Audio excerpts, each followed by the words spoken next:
There's another case for Bergerac next Saturday at the same time. And meanwhile, you can explore some of the island's lesser-known attractions in John Nettle's book, Bergerac's Jersey.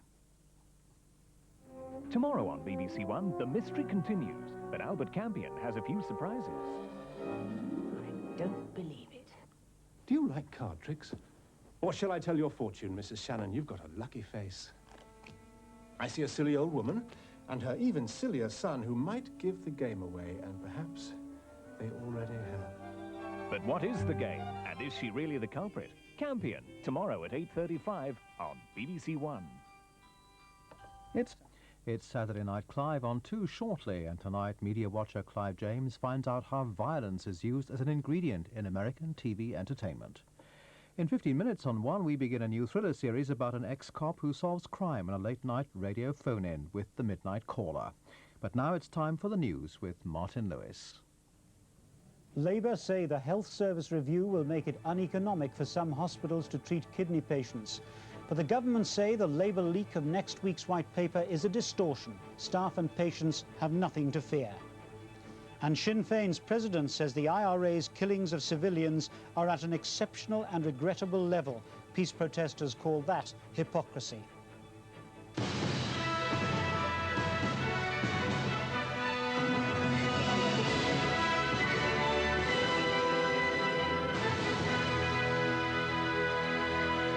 Good evening. The Labour Party says that patients with uneconomic illnesses, such as kidney failure, will not be able to find treatment in the government's new health service. Basing its claims on what it says is a leaked version of next week's white paper on the NHS, Labour says the government plans in effect to privatise some hospitals within the NHS. The Health Secretary, Kenneth Clarke, described their claims as total nonsense. According to the leaked document, up to 320 key hospitals will be able to opt out of local NHS control. Labour maintains they'll be able to choose which patients and which illnesses they treat. Kidney patients, they claim, would be viewed as uneconomic, and instead the self-governing hospitals would pursue more profitable areas. These hospitals will be entirely independent of the health service. There'll be nothing to tell them apart from a private hospital. And I'm quite clear that if the Conservatives were to get back in the 1990s, the first thing they'd do is to start to sell off these hospitals. But the government says Labour's distorting the white paper, and that the basic principles of the NHS will remain. The hospitals will remain in the National Health Service. The National Health Service will stay as it is, and it will be based on the principles of the National Health Service, of which I'm well known to be a very firm supporter. Downing Street's yet to launch a leak inquiry, but that hasn't stopped calls for Mr Cook's prosecution. If you stole a video recorder, you would have no immunity. And I think that this is just the same kind of thing. If MPs or anybody else is given immunity from prosecution when they receive stolen property, where does it end? On Tuesday, Mr Clarke aims to regain the initiative when he outlines his plan to Parliament to bring efficiency back to the NHS. Gerry Adams, the president of the IRA's political wing, Sinn Féin, has said civilian deaths and injuries caused by the IRA have reached an exceptional and regrettable level. But he still stressed his continued support for what he called the armed struggle. Gerry Adams was addressing Sinn Féin's annual conference in Dublin. Irish detectives always keep a close but discreet eye on Sinn Féin conferences. But it's very rare for one, like today's was, to be picketed by a peace group who called Sinn Féin hypocritical and for an end to the IRA's campaign. Inside, the platform banner picked up on the new British government broadcasting restrictions and the long-standing Irish ones.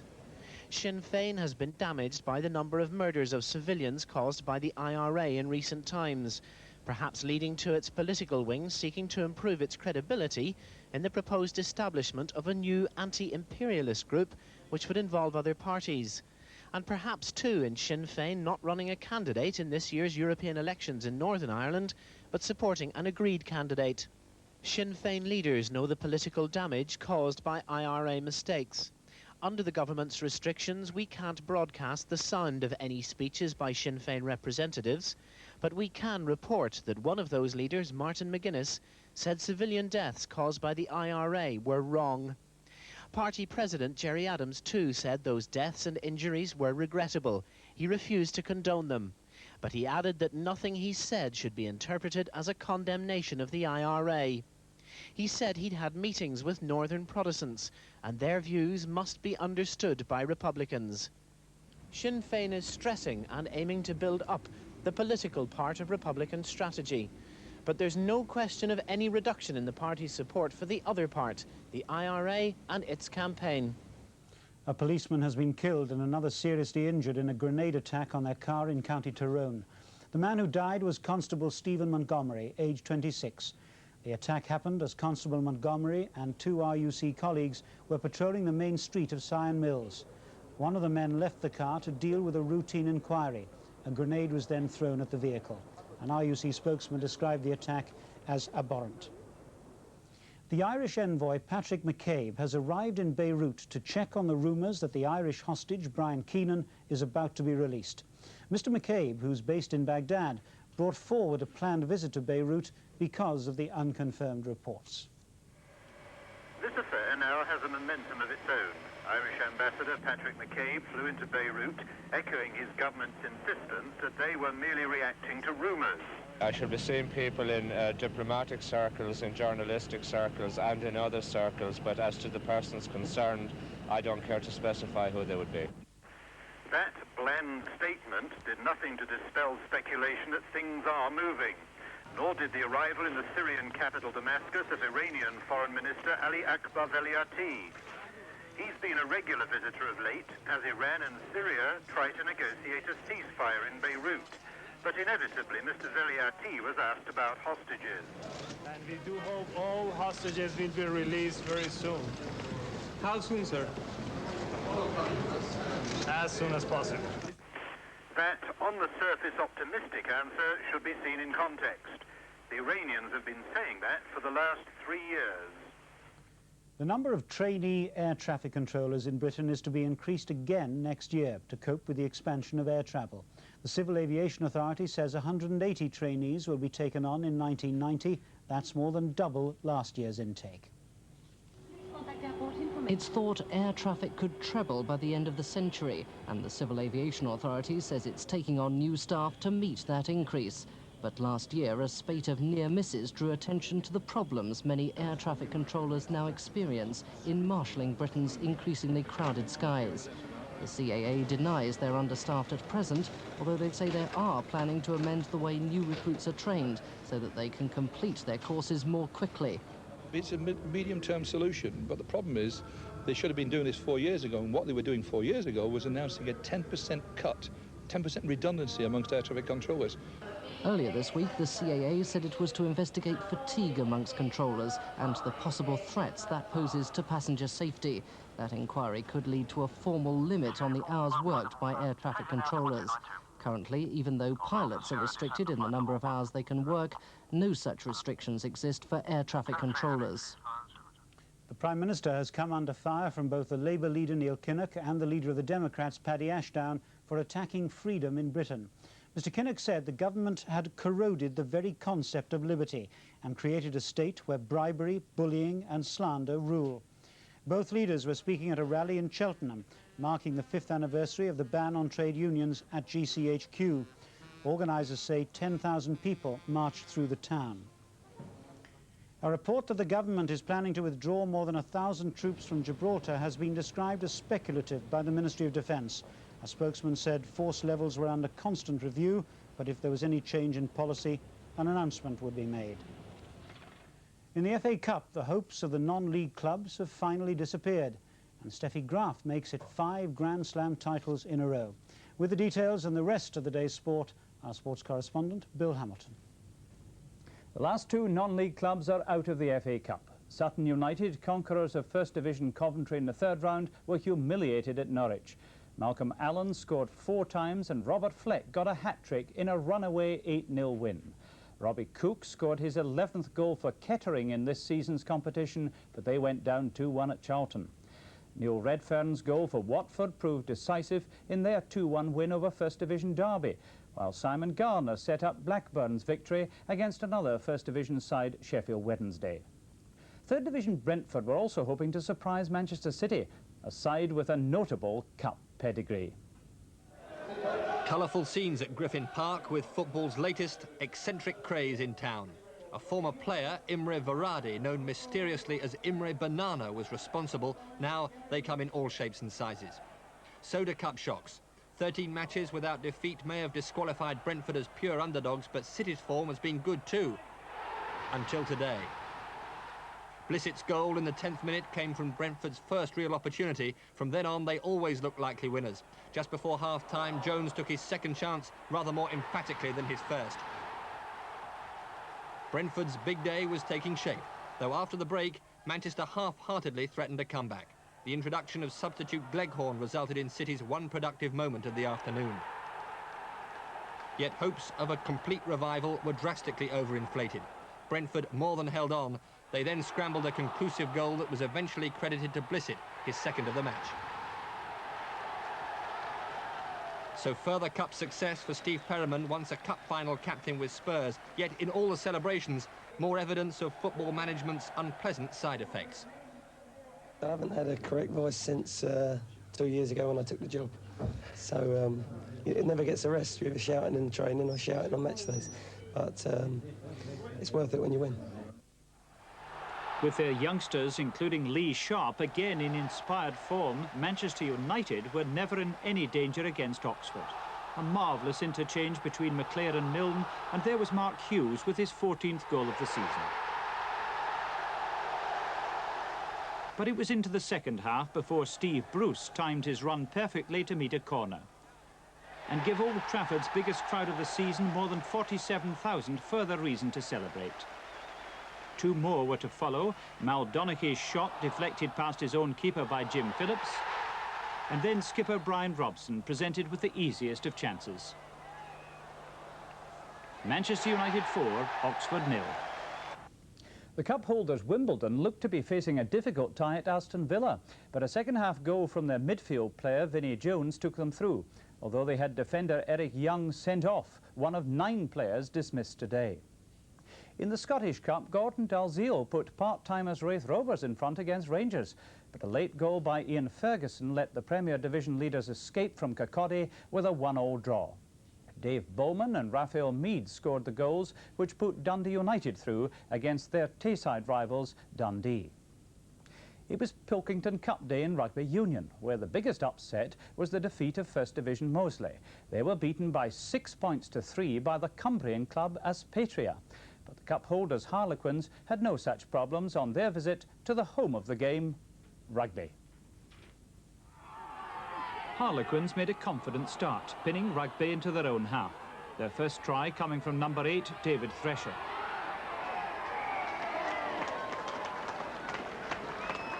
In the 25th minute, Quins went further ahead, thanks to a brilliant individual effort by their England centre and former All Black, Jamie Salmon.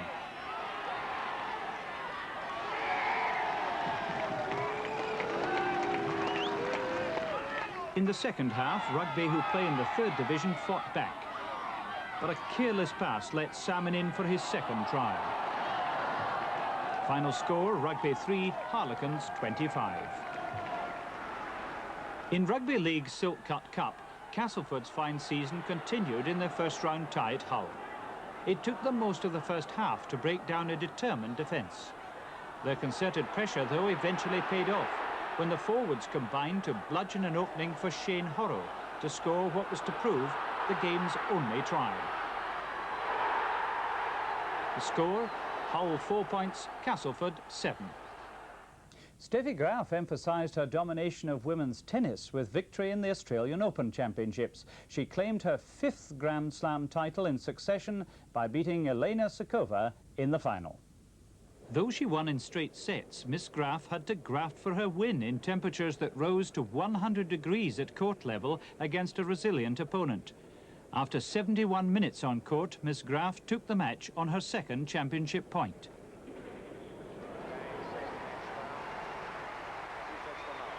Victory to Steffi Graf, 6-4, 6-4.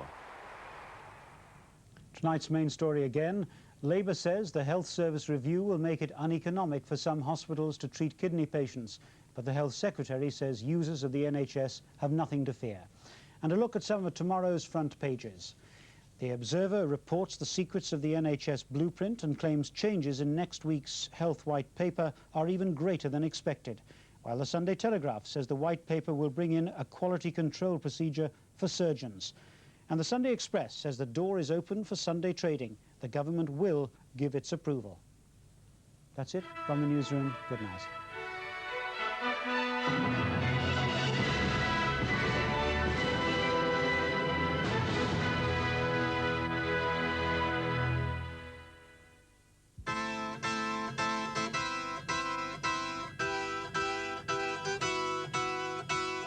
On the record tomorrow, the manipulators. Who are they, what do they do, and what's their power? We look behind the shadows at the substance of the most powerful PR men in politics. And Labour's leaders in a mission to Moscow. Top of the agenda, Britain's bomb. The question, can Labour devise a nuclear policy that will sell to the nation without splitting the party? That's On the Record tomorrow at 1 o'clock on BBC One.